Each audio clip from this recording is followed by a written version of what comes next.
Pernah nggak sih kamu lihat seorang perempuan yang sudah menikah? Cincin di jarinya jelas terlihat, tapi cara dia tersenyum, cara dia ikut dalam obrolan yang sebenarnya bisa selesai lebih cepat, malah berlarut, bikin kamu mikir, dia nyari apa ya? Kamu bisa ngerasain energinya, kayak ada sesuatu yang nggak tersampaikan. Tapi kenapa? Apakah karena dia bosan? Karena nggak bahagia di rumah? Atau ada sesuatu yang lebih dalam yang bahkan nggak bisa dia akui pada dirinya sendiri? Di sini aku nggak mau menghakimi, tapi justru ngajak kamu ngelihat sisi yang sering nggak kelihatan. Karena kenyataannya, ada sebagian perempuan yang sudah menikah dan tetap mencari perhatian dari luar. Bukan semata-mata karena mereka nggak bahagia, tapi karena mereka merasa nggak terlihat. Ada kebutuhan emosional yang nggak terpenuhi. Dan begitu kamu paham hal ini, kamu akan melihat hubungan, kesetiaan, bahkan cara manusia memaknai cinta dari sudut pandang yang berbeda. Nah, yuk aku ajak kamu memahami dua alasan paling umum yang kadang jadi akar dari semua ini. Pertama, ketika dia merasa nggak dilihat lagi.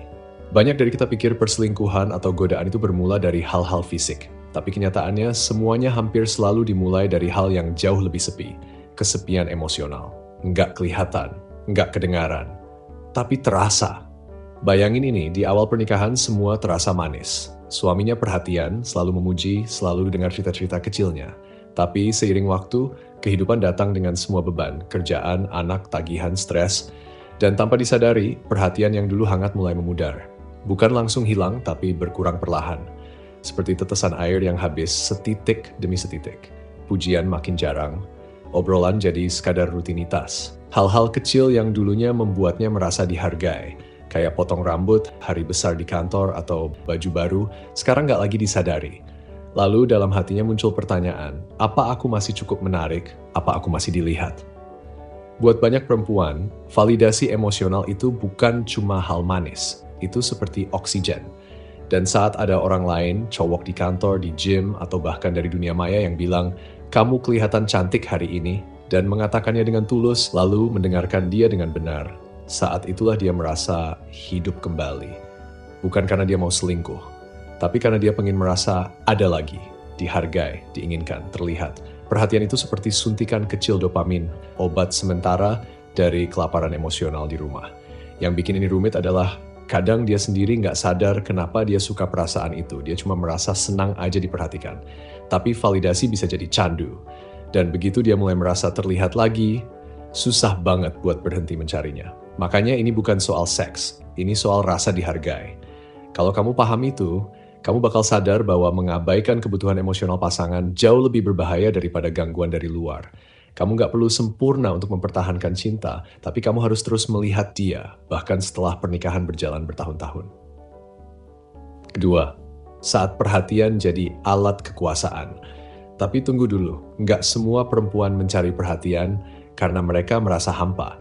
Kadang yang dicari bukan kenyamanan, tapi kekuasaan. Iya, serius. Ada perempuan yang mencari perhatian bukan karena mereka merasa kesepian, tapi karena mereka suka perasaan berkuasa yang muncul dari itu.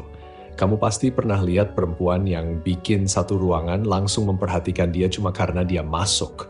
Dia nggak ngelakuin apa-apa, tapi semua mata tertuju padanya. Nah, bayangin perempuan kayak gitu, sudah menikah. Tapi dia masih ingin tahu bahwa dia masih punya daya tarik. Bahwa meskipun dia udah dimiliki, dunia tetap menginginkannya.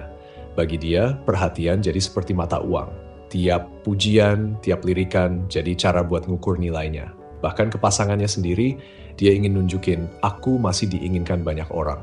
Kamu beruntung punya aku.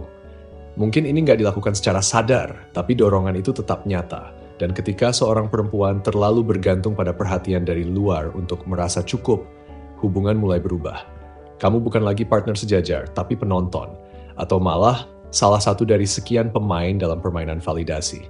Sayangnya, sebanyak apapun cinta yang kamu kasih, nggak akan pernah cukup kalau dia sendiri belum merasa cukup dengan dirinya. Dan itu yang bikin kamu merasa capek.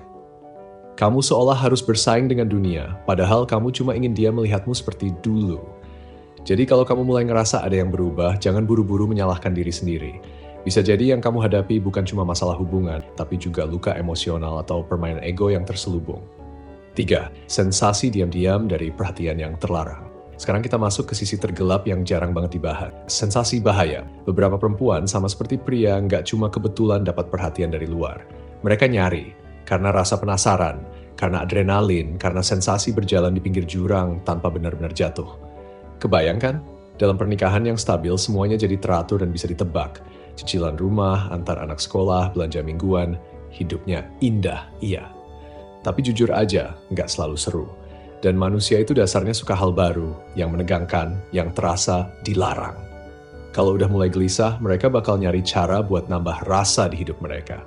Nah, gimana caranya seorang perempuan bisa merasa hidup lagi tanpa merusak semuanya? Sederhana, dia mulai main api kecil. Ngobrol lebih intens sama orang lain. Posting foto yang sedikit lebih menggoda dari biasanya. Balas diam dengan senyum yang dia bilang cuma iseng aja.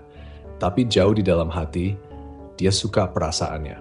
Itu adalah sensasi, merasa diinginkan oleh yang gak boleh. Drama kecil yang tersembunyi di balik foto-foto keluarga yang kelihatan bahagia. Bukan karena dia pengen ninggalin rumah atau gak cinta sama pasangannya. Kadang dia cuma bosan. Dan perhatian dari luar itu seperti minuman beracun yang anehnya bikin dia merasa hidup kembali. Yang bikin bahaya ini susah dideteksi, gampang banget disangkal. Tapi perlahan, tanpa drama besar, tanpa bukti jelas, kesetiaan dan rasa percaya mulai rapuh. Sedikit demi sedikit, hubungan jadi terasa kosong walaupun secara teknis mereka masih setia. Ingat, yang penting itu bukan cuma apa yang dia lakuin, tapi kenapa dia lakuin. Kalau perhatian dari luar jadi candu tersembunyi, hubungan bisa kehausan perlahan, sementara semua orang masih senyum di foto Natal.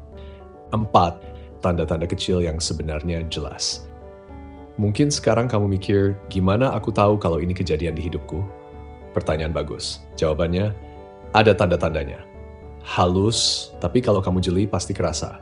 Pertama, dia mulai haus banget akan validasi. Nggak cuma dari kamu, tapi dari semua orang. Pujian kecil tiba-tiba jadi kebutuhan besar. Kedua, perilakunya di media sosial mulai berubah. Lebih sering upload selfie, gaya menggoda, atau caption yang terasa agak genit. Bukan iseng, dia lagi mancing. Lalu coba perhatikan reaksi dia waktu kamu bawa topik ini dengan hati-hati. Kalau dia langsung defensif, marah, atau bilang kamu lebay, itu bisa jadi karena dia ngerasa bersalah. Dan kamu juga bakal ngerasa energi antara kalian berubah. Dulu dia semangat pas ngobrol sama kamu, sekarang malah kelihatan lebih hidup kalau lagi ngobrol sama orang lain. Dan saat sama kamu, dia kayak lelah atau nggak hadir sepenuhnya. Terakhir, lihat sikapnya soal komunikasi. Ada teman baru yang kamu nggak pernah tahu. Dia ketawa sendiri waktu baca chat, tapi buru-buru nutup ponsel atau ponselnya selalu ditaruh menghadap ke bawah. Kalau kamu ngerasa kayak ada yang disembunyiin, mungkin memang ada. 5. Harga dari diam dan nggak bertindak. Ini bagian paling jujur dan paling nyakitin. Kalau kamu melihat tanda-tanda ini, tapi milih diam, kamu nggak lagi menjaga hubungan. Kamu lagi menunda patah hati. Banyak cowok baik yang ngerasa ada yang berubah. Mereka tahu jarak itu makin lebar. Tapi mereka coba meyakinkan diri sendiri, dia cuma lagi capek. Aku cuma terlalu sensitif. Nanti juga balik seperti dulu. Tapi kalau kamu cuma berharap tanpa ngelakuin apa-apa, kamu lagi biarin diri kamu perlahan-lahan hilang. Kalau dia udah mulai nyari perhatian dari luar dan kamu diam aja, artinya kamu setuju jadi pilihan kedua. Kamu secara nggak langsung izinin dia buat lewatin batas yang dulu kalian jaga bareng-bareng. Dan saat itu jadi kebiasaan, kamu bakal makin diam, makin sakit, dan makin ngerasa sendirian di hubungan yang dulu bikin kamu bahagia. Sampai suatu hari kamu bangun di sebelah orang yang dulunya sahabat hidupmu, tapi sekarang rasanya asing. Kalian cuma serumah, tanpa rasa. Atau bahkan cuma jadi dua orang yang saling menjaga jarak.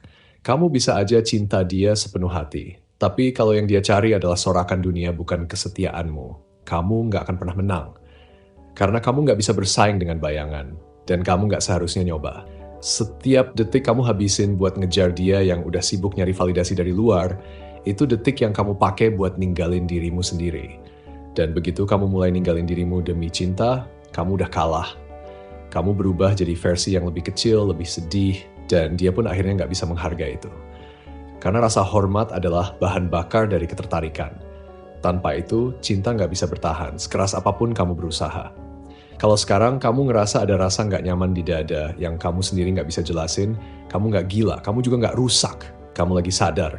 Dan sadar itu memang nyakitin di awal, tapi juga jadi awal dari kebebasan. Bebas buat menuntut dihargai. Bebas buat ninggalin hubungan yang cuma jadi permainan emosi. Dan bebas buat jadi pria yang gak perlu ngejar kesetiaan karena kesetiaan bakal datang sendiri padanya. Tetap tajam, tetap kuat. Kamu gak sendiri, dan perjalananmu baru dimulai.